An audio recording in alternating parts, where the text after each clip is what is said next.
was 15 years old, I remember reading this article in a newspaper about a young girl who opened her first restaurant at the age of 23. Inspired by this, I took out my diary that day, and with the clarity and conviction that only a teenager can have, I wrote that I will open my first restaurant at the age of 22. Below that, I drew a little house with a lemon tree growing in front of it. Inside was a baking studio that also had a herb garden where I would cut fresh herbs and serve it to my guests. This was one of the many dreams I had while growing up. And like most dreams from that time, it faded into the background as time passed. Fast forward to today. I am a BCom graduate. On paper, my education has nothing to do with what I'm doing in life today. To be very honest, I could have also studied engineering and landed in the same spot. I know it did seem like a very far-fetched dream back then for me to own my own restaurant. But what it did was it laid down a path for a much larger and unexpected journey. The theme for today's TED Talk is really deeply resonating with me because that's exactly what I have been doing for the past decade. I have been exploring. Actually, it will be more accurate for me to say that I have been re-exploring the food traditions of Karnataka. By day, I am a cook. By night, I am a food researcher. Now, this journey began at the age of 19 when I decided to become a cook. I trained at a European American fine dining restaurant in Mumbai and I loved every bit of it. To be very honest, I thought that I would be spending the rest of my life making bread and pasta. And I'm not trying to brag, but I think I was really good at it. But in 2015, something shifted. That year, I was a stage at one of the world's best restaurants, and that specialized in modern Indian cuisine. It was my first time living abroad, and more importantly, it was also my first time living away from home, my comfort zone.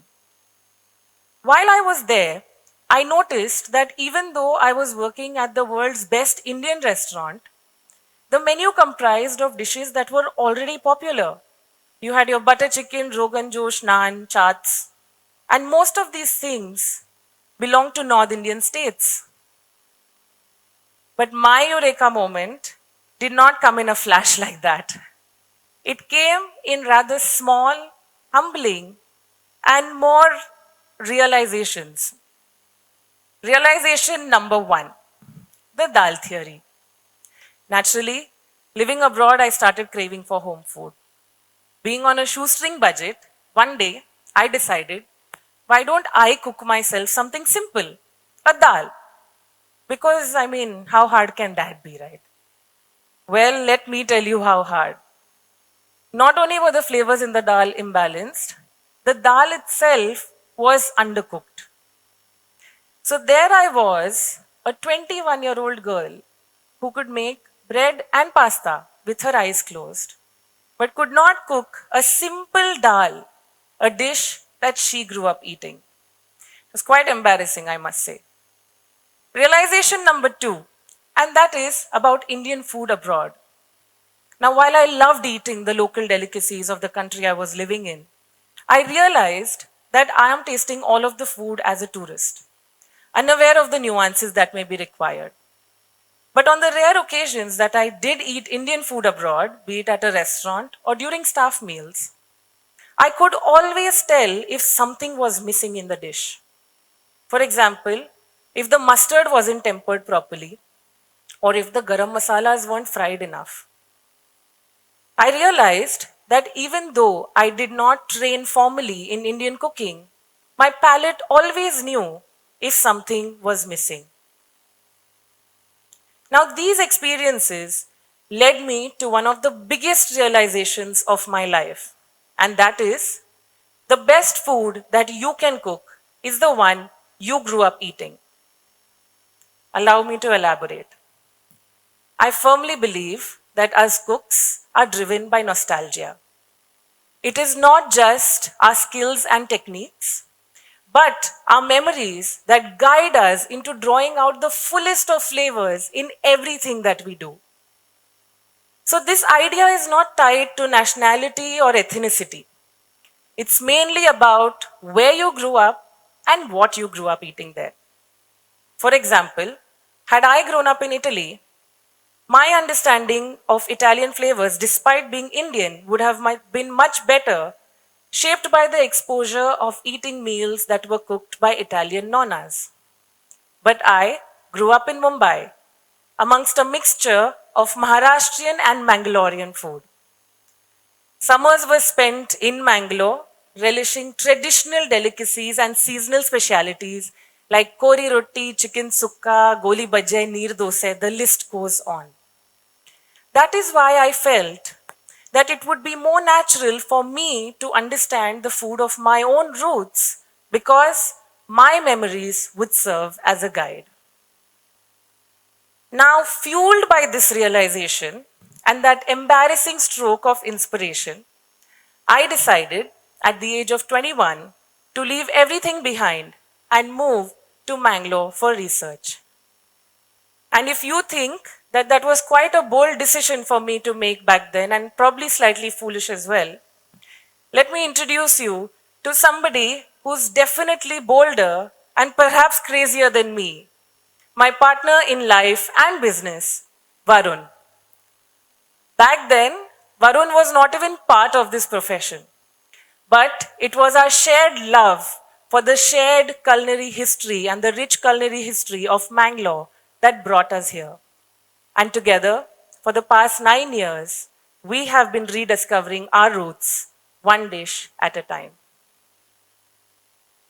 Now, I know a lot of you must be wondering, why Karnataka? Why just one state, right? Why not the whole of the south? Well, let me tell you, Karnataka is a fascinating study by itself. It's divided into 3 distinct geographical terrains. You have the Karavali, which is the coast, the Malenadu, that's the western Ghats, and the Bayalu Sime, which is the Deccan Plateau. Cuisines here were built by the availability of resources around us. The climate, the ingredients, the lifestyle, the people all played a critical role in shaping what we eat today. Karnataka is home to at least 25 distinct communities and tribes, each with their own unique cuisine. In fact, take a drive from the coast up to the northern part of Karnataka, and you'll find almost no similarities in the food.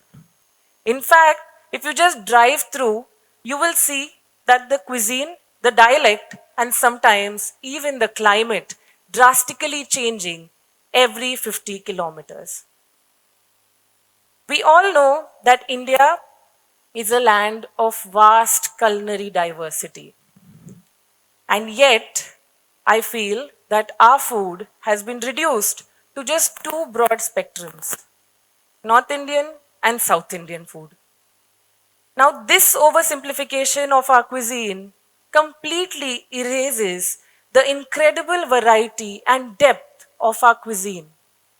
And it is our diversity in the food that makes our cuisine so extraordinary and yet so misunderstood. So, I come from a family of great cooks. My father was the best cook that I ever knew, and my love for cooking comes through him. And till date, I haven't eaten a better kori roti than the one that my mother makes. The last time I ate my dodda or my grandmother's chicken curry was when I was 9 years old, and I still remember the taste of it. And in case my sister had decided to become a chef instead of a lawyer, I know that she would have been better than me. But I'd like to ask you a question.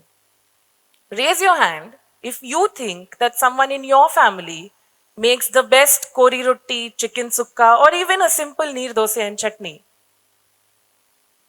I can't see much, but okay, that's a lot of hands that has been raised.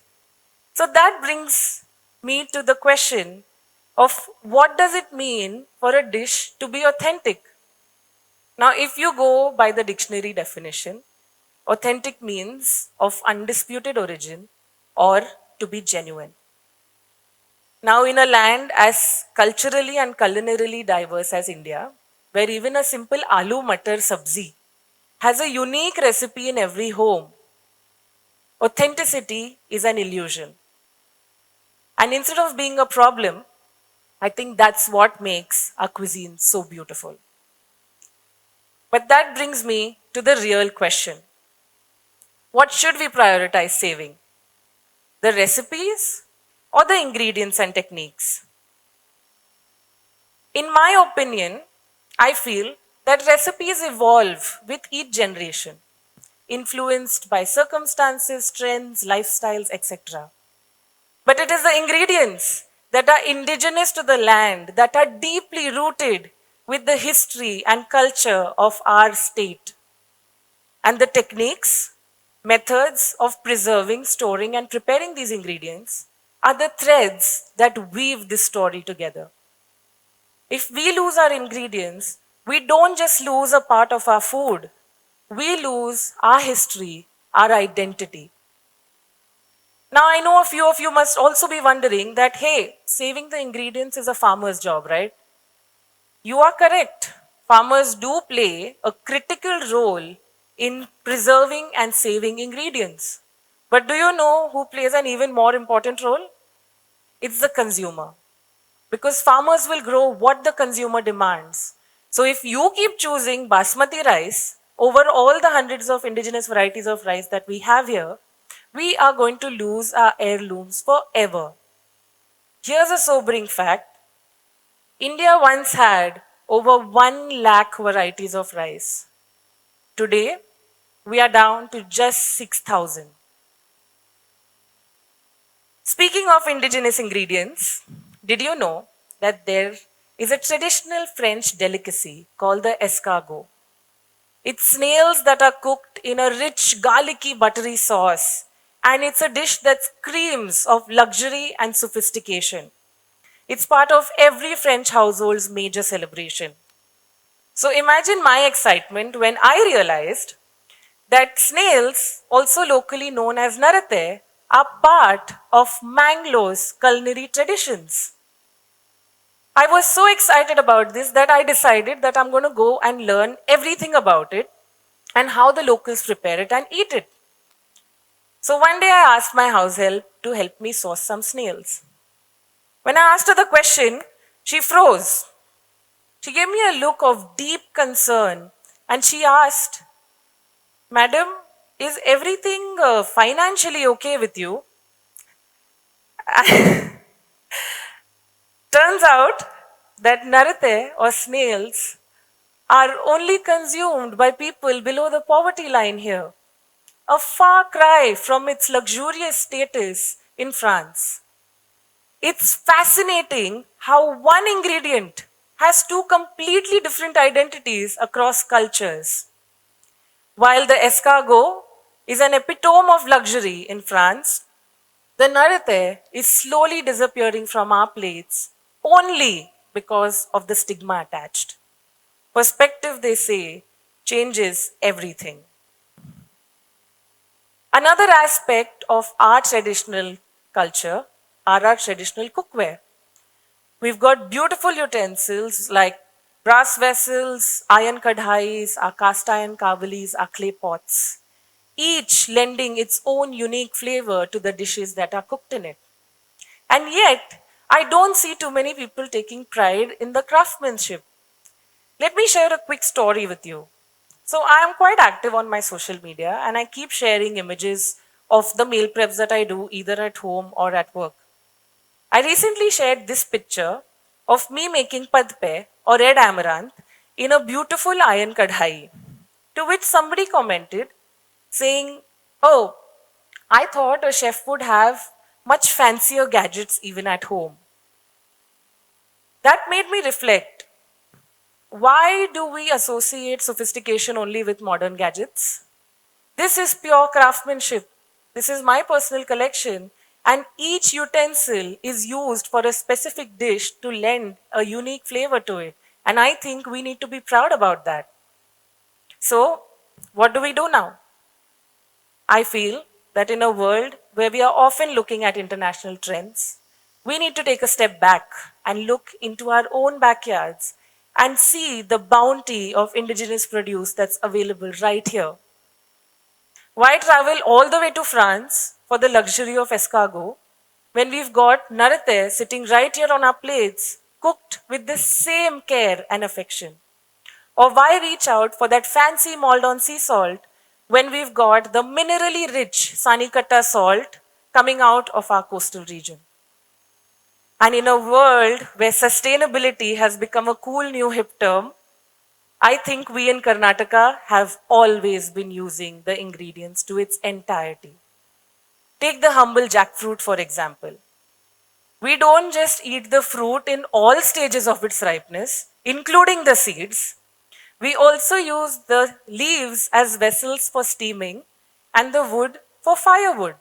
I feel that before we start looking at exotic imports, we really need to become more proud about everything that is available, all the indigenous produce, the culinary practices, the wisdom that comes out of our state, and take complete pride in it.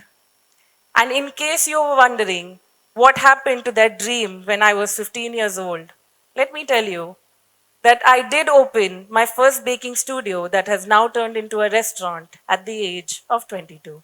Thank you.